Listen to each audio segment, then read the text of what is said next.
guys. How's everybody? Hopefully everybody's good. We are one more day into quarantine madness, which means one more day closer to us being able to at some point be back together again.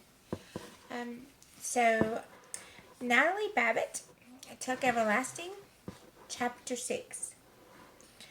Afterward, when she thought about it, it seemed to Winnie that the next few minutes were only a blur.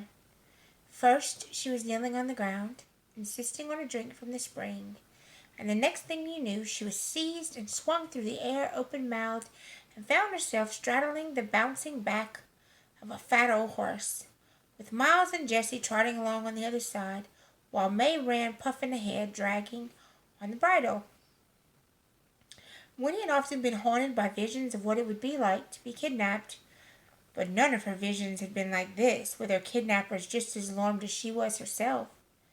She had always pictured a troop of burly men with long black mustaches who would tumble her into a blanket and bear her off like a sack of potatoes while she pleaded for mercy. But instead, it was they, May Tuck and Miles and Jessie, who were pleading.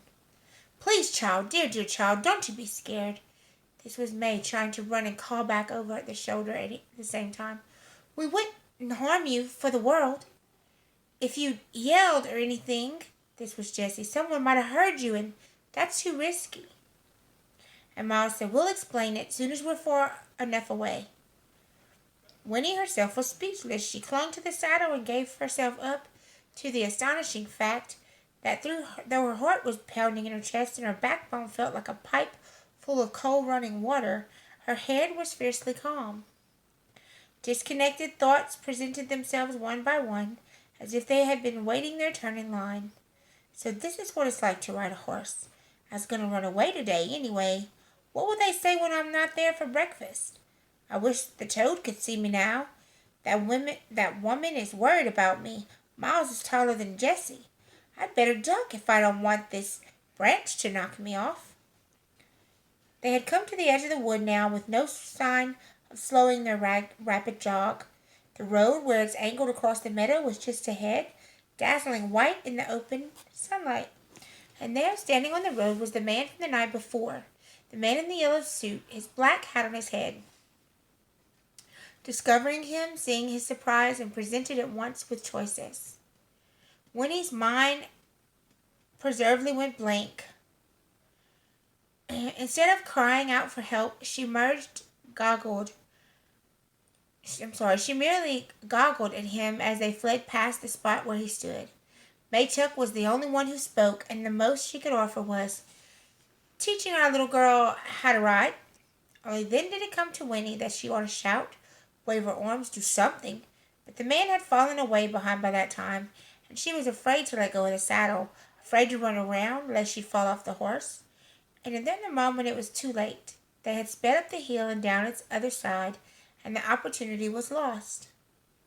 After another few minutes, the road led them to the place where, off to the left, a shallow stream looped near with willows and sheltering scrubby bushes. "Stop!" cried May. "We'll stop here." Miles and Jessie grabbed at the horse's harnesses and pulled up abruptly, nearly toppling Winnie over his neck. "Lift the poor child down," May gasped, her chest heaving. "We'll go catch our breath by the water and try to put things straight before we go on." But the explanation, once they had stumbled to the banks of the stream, came hard. May seemed embarrassed, and Miles and Jessie fidgeted, glancing at their mother uneasily. No one knew how to begin. For her part, Winnie, now that the running was over, began to comprehend what was happening, and with the comprehension her throat closed and her mouth went dry as paper. This was no vision. This was real. Strangers were taking her away. They might do anything. She might never see her mother again. And then, thinking of her mother, she saw herself as small, weak, and helpless. She began to cry, suddenly, crushed as much by outrage as by shock. May Tuck's round face wrinkled in dismay. "Dear Lord, don't cry. Please don't cry, child," she implored. "We're not bad people. Truly we're not. We had to bring you away. You'll see why in a minute. and we'll take you back just as soon as we can. Tomorrow, I promise." When May said tomorrow, Winnie's sobs began to wail. Tomorrow? It was like being told she would be kept away forever. She wanted to go home now, at once, rush back to the safety of the fence and her mother's voice from the window. May reached out to her and she twisted away, her hands over her face, and gave herself up to weeping. "This is awful," said Jessie. "Can't you do something, Ma? That poor little lad." "We ought to have had some better plans than this," said Miles. "That's the truth," said May helplessly. "The dear Lord knows there's been time enough to think of one, and it had to happen sooner or later. We've been plain bone lucky it hasn't happened until now. But I never expected it to be a child." She reached distractedly into her pocket of her shirt and took out the music box, and without thinking twisted the winding key with trembling fingers. When the tinkling little melody began, Winnie's sobbing slowed. She stood by the stream, her hands still over her face, and listened. Yes, it was the same music she'd heard the night before. Somehow it calmed her. It was like a ribbon tying her to a familiar thing. She thought, "When I get home, I'll tell Granny it wasn't elf music at all." She wiped her face as well as she could with her wet hands and turned to May. "That's the music I heard last night," she managed between recovering snuffles. "When I was out in the yard, my granny said it was elves." "Dear me, no," said May, peering out hopelessly. "It's only my music box. It didn't suppose anyone would hear it." She held it out to Winnie. "Do you want to take a look at it?" "It's pretty," said Winnie, taking the little box and turning it over in her hands. The winding key was still revolving, but more and more slowly. The melody faltered. Another few widely spaced notes plinked, and then it stopped. "Wind it up if you want to," said May, "clockwise." Winnie turned the key, and it clicked faintly. And then, after several more turns, the music began to play again, brisk from its fresh winding and merry. No one who owned a thing like this could be disagreeable. Winnie examined the painted roses and lilies of the valley and smiled in spite of herself. "It's pretty," she repeated and handed it back to May. The music box had relaxed them all. Miles dragged a handkerchief from his back pocket and mopped at his face, and May sank down heavily on the rock, pulling off the blue straw hat and fanning herself with it. "Look here, Miss Winnie Foster," said Jessie. "We're friends, we really are, but you gotta help us. Come sit down, and we'll try to tell you why." Chapter 7. It was the strangest story Winnie had ever heard.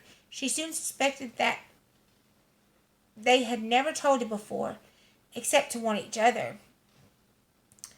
That she was her final real audience, for they gathered around her like chicken at a mother's knee, even trying to calm her attention, and sometimes they all talked at once and interrupted each other in their eagerness. 87 years before, the Tucks had come from a long way to the east, looking for a place to settle. In those days, the woods was not a wood. It was a forest, just as her grandmother had said. A forest that went on and on and on. They had thought they would sort of form, and soon as they came to an end to the trees. But the trees never seemed to end. When they came to the part that was now the wood, and turned from the trail to finding a campfire, they happened on the spring. "It was real nice," said Jessie with a sigh. "It looked just the way it does now, clearing, lots of sunshine, the big tree with all the knobby roots. We stopped, and everyone took a drink, even the horse." "No," said May. "The cat didn't drink. That's important." "Yes," said Miles. "Don't leave that out. We all had a drink, except for the cat." "Well, anyway," Jessie went on, "the water tasted sort of strange. But we camped there overnight, and Pa carved a T on the tree trunk to mark where we'd been, and then we went on."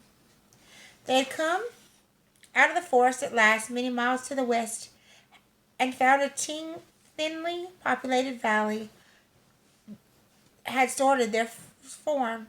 "We put up a house for Ma and Pa and Miles said Miles, and a little shack for Jessie and me. We figured we'd be starting families of our own pretty soon and would want our own houses.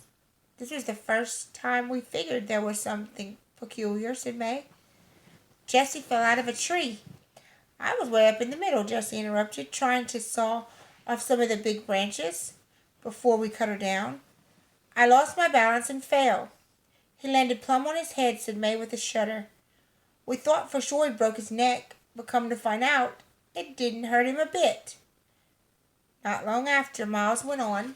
Some hunters came by one day at sunset. The horse was out grazing by some trees, and they shot him. Mistook him for a deer, they said. You fancy that? The thing is, they didn't kill him. The bullet went right on through him and didn't hardly even leave a mark. Then Pa got snake bite, and Jessie ate poisoned toadstools, and I cut myself, said May. Remember slicing bread? But it was the passage of time that worried them most. They had worked the farm, settled down, made friends, but after 10 years, then 20, they had to face the fact that there was something terribly wrong. None of them were getting any older. I was more than 40 by then, said Miles sadly. I was married, 2 children, but from the look of me, I was still 22. My wife, she finally made up her mind I'd sold my soul to the devil. She left me. She went away, and she took the children with her. I'm glad I never got married, Jessie put in. It was the same with our friends, said May. They come to pull back from us. There was talking about witchcraft, black magic. Well, you can't hardly blame them. But finally, we had to leave the farm. We didn't know where to go. We started back the way we came, just wondering. We was like gypsies. When we got this far, it had changed, of course. A lot of trees were gone. There were people and tree gap. It was a new village. The road was here, but in those days it was mostly just a cow path. We went into what was left of the wood to make a camp, and when we got into the clearing in the tree in the spring, we remembered it from before. It had changed no more than we had, said Miles, and that was how we found it. Pa carved a T on the tree, remember, 20 years before, but the T was just where it'd been when he'd done it. That tree hadn't grown one whit in all this time. It was exactly the same, and the T he'd carved was as fresh as if it had just been put there. Then they remembered drinking the water, they and the horse, but not the cat. The cat had lived a long, happy life on the farm, but had died some 10 years before. So they decided at last that the source of their changelessness was the spring. When we came to that conclusion, May went on, Tuck said, that's my husband. Agnes Tuck. He said he had to be sure once and for all. He took his shotgun and he pointed it at himself the best way he could, and before we could stop him, he pulled the trigger. There was a long pause, May's fingers laced together in her lap, twisted with the tension of remembering. At last, she said, the shot knocked him down. Went into his heart. It had to, the way he aimed. And right on through him. It was scarcely even left a mark. Just like he shot a bullet through water. And he was just the same as if he'd never done it. After that, we went sort of crazy, said Jessie, grinning at the memory. Heck, we was going to live forever. Can you picture what it felt like to find that out? But then we sat down and talked it over, said Miles. We're still talking it over, Jessie added, and we figured it'd be best if everyone knowed about the spring, said May. We begun to see what it would mean, she peered at Winnie.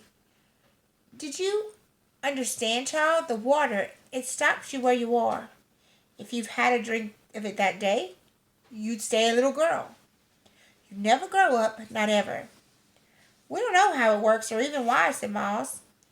Pa thinks it's something left over from some other plan for the way the world should have been, said Jessie. Some plan that didn't work out too good. And so everything was changed, except for the spring was passed over somehow or other. Maybe he's right. I don't know. But you see, Winnie Foster, when I told you before I'm 104 years old, I was telling the truth. But I'm really only 17. And so, as for now, I will stay calm until the end of the world. Okay. So tomorrow, again, you guys every day will get a journal prompt, and you should be answering your discussion questions in your notebook, just like I gave you the instructions on the first day. If you're doing those two things, you should be set when we go back to school, whenever that's going to be. And if you get to speak to your parents today, please let them know that Miss Carolyn said that Miss Julie is going to be making an announcement very soon, probably the end of this week or early next week, if not sooner, as to her plan for when we're going to go back to school, who's going to pass fail, exactly how we're going to do it. She's waiting on some questions to be answered. And then you'll get the answers too once your parents get their answers. So I miss you guys so much. Love all of you. Don't forget to get your sun every day. Get outside and play around. Have a good night, you guys. I'll see you tomorrow.